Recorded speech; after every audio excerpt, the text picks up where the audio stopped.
এই দেখো বন্ধুরা, আমরা যে হাত দিয়ে চষি পিঠেগুলো কেটে নিয়েছি, দেখতে কতটা সুন্দর হয়েছে করেছে।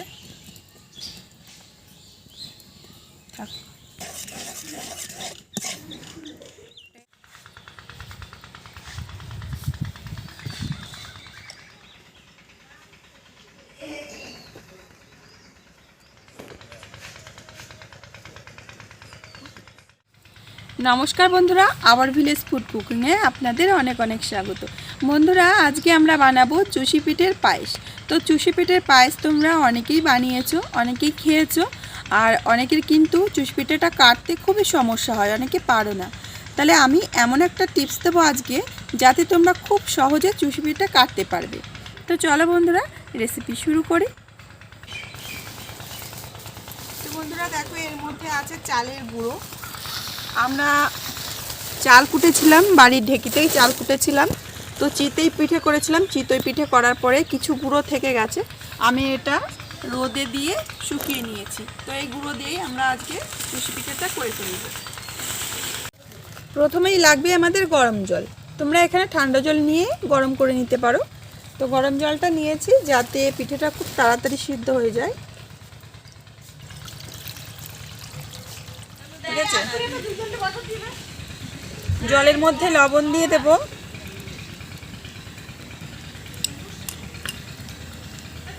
দিয়ে দেবো সামান্য রান্নার তেল। এবার জলটা ভালো করে ফুটিয়ে নেব।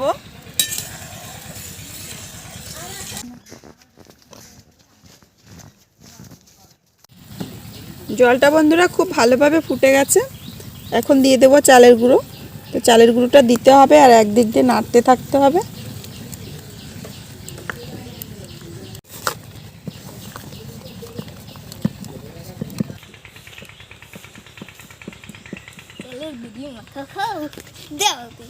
চালের গুঁড়ি মাখা খাই নাকি? আগে পিঠে তৈরি করে আগে দাও, আগে পিঠে না আগে এই দাও দাও। না বাবা, খেতে নাই, নাম খাই তো দাও। দেখছো, এই নে নে, একটুখানি না, ওইটুকু খেয়ে দেখ তুই আগে। তো বন্ধুরা দেখো, আমাদের এই যে চালের গুঁড়োটা একটা ডো মতো তৈরি হয়ে গেছে, মানে ভালোভাবে সিদ্ধ হয়ে গেছে। এখন নামিয়ে নেব একটা থালায়।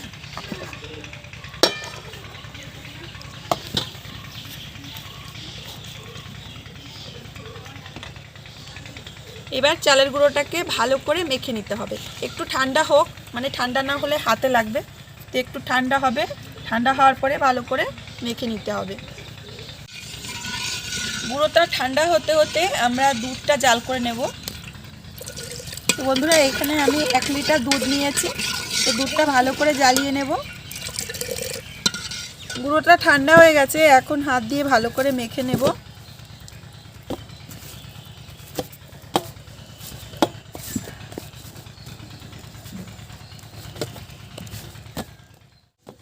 তো দেখো বন্ধুরা, আমাদের ডোটা তৈরি হয়ে গেছে, আর কতটা সফট হয়েছে মাখাটা। এই দেখো, হাতে আর লেগে যাচ্ছে না, মানে আমাদের ডোটা তৈরি হয়ে গেছে। এখন আমরা চুষি পিঠেগুলো কেটে নেব। তো চলো প্রথমেই দেখাই, তো হাতের সাহায্যে কিভাবে কাটতে হয় সেটা আগে দেখিয়ে নিই।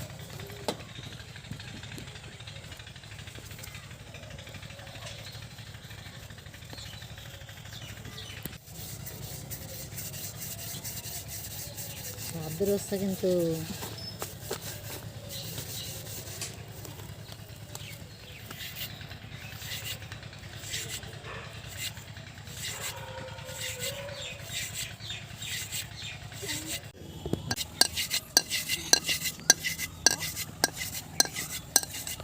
বন্ধুরা, এই দেখো, আমরা হাত দিয়ে কত সুন্দর চুষি পিঠে কেটে নিয়েছি, দেখতে কতটা সুন্দর হয়েছে। তো বন্ধুরা, এবার বলেছিলাম হাত দিয়ে কাটা ছাড়া তোমাদের একটা টিপস দেখাবো, যাতে সবাই এই পিঠেটা তৈরি করতে পারবে। তো এর জন্য দেখো, আমি এরকম একটা কাঁচি নিয়েছি। এরকম একটা পরিষ্কার কাঁচি নিতে হবে। তো কাঁচিটা নিয়ে এবার এরকম একটা মণ্ড তৈরি করতে হবে। তৈরি করার পরে এইভাবে একটা একটা করে পিঠে কেটে নিতে হবে। এই যে এইভাবে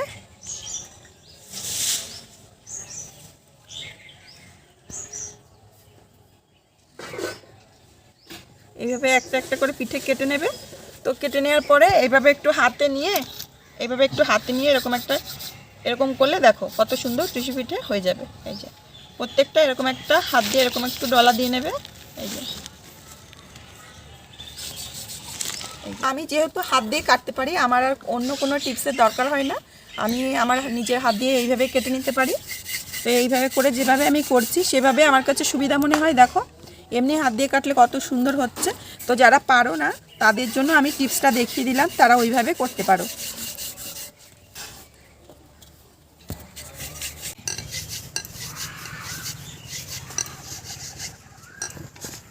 বন্ধুরা পিঠে কাটতে কাটতে মনে হয় সন্ধ্যা হয়ে যাবে।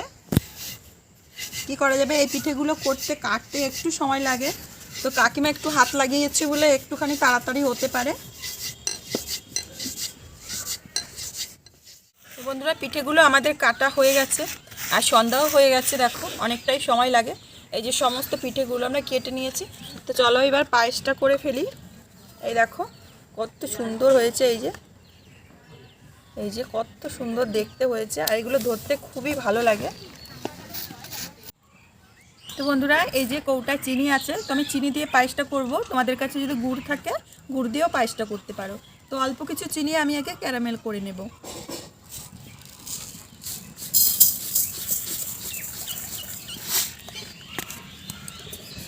এই চিনিটাকে আগে ক্যারামেল তৈরি করে নেব।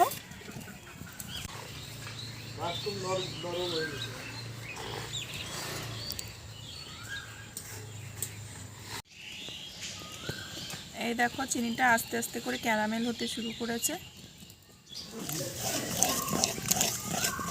বন্ধুরা চিনিটা কিন্তু ভালোভাবে ক্যারামেল হয়ে গেছে।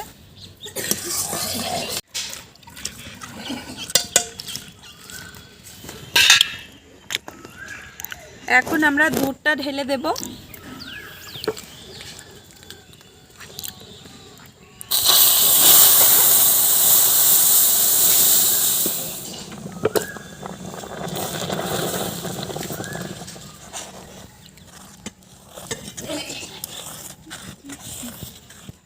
চিনিটা ক্যারামেল করে নেওয়ার কারণে আমাদের পায়েসের কালারটা কিন্তু একটু লাল লাল হবে। যেহেতু আমার কাছে গুড় নেই এই মুহূর্তে, এর জন্য আমি চিনিটাকে এভাবে ক্যারামেল করে দিলাম। দিয়ে দেবো 3টে তেজপাতা আর দিয়ে দেবো ফেটানো এলাচ।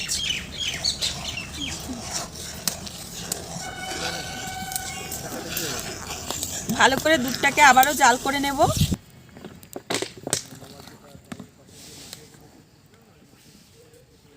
তো বন্ধুরা আমাদের পায়েসটা করতে করতে রাতই হয়ে গেল। দিয়ে দেবো আরও একটু চিনি, যেটুকু চিনি দিয়েছি ওইটুকু হবে না, এজন্য আরও চিনি দিয়ে দিচ্ছি।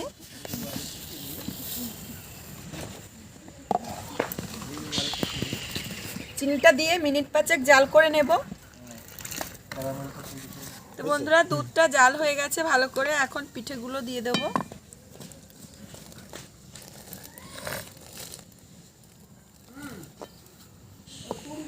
পিঠেটা দিয়ে আরও প্রায় 5 থেকে 6 মিনিট মতো জাল করব।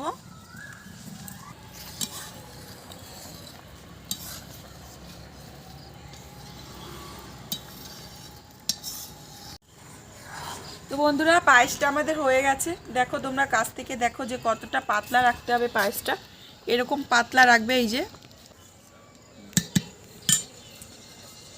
তো বন্ধুরা এখন পায়েসটা নিয়ে আমরা ঘরের দিকে চলে যাব। যেহেতু এখানে পায়েসটা তোমরা ঠিকঠাকভাবে দেখতে পাচ্ছ না, আমরা ঘরে নিয়ে নামিয়ে নেব।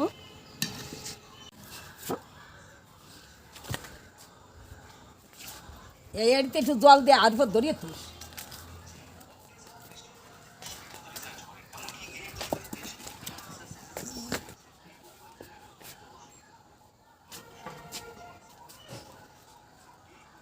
বন্ধুরা এই দেখো এবার কাছ থেকে দেখা যাবে যে কত সুন্দর হয়েছে পায়েসটাই। দেখো এই যে এরকম পাতলা রাখতে হবে।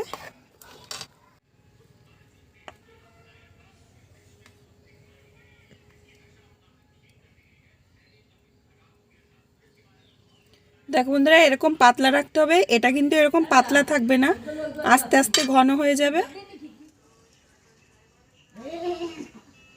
তো দেখো বন্ধুরা আমাদের পায়েসটা কিন্তু একদম পারফেক্ট হয়েছে, দেখতে কতটা সুন্দর হচ্ছে, মনে হচ্ছে যে একদম গুড় দিয়ে আমরা তৈরি করেছি।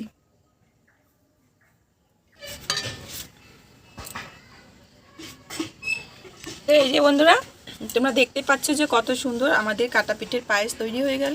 তো বন্ধুরা, আজকের রেসিপি যদি তোমাদের একটুও ভালো লাগে থাকে তাহলে আমার চ্যানেলটিকে সাবস্ক্রাইব করে আর পাশেই থাকবে।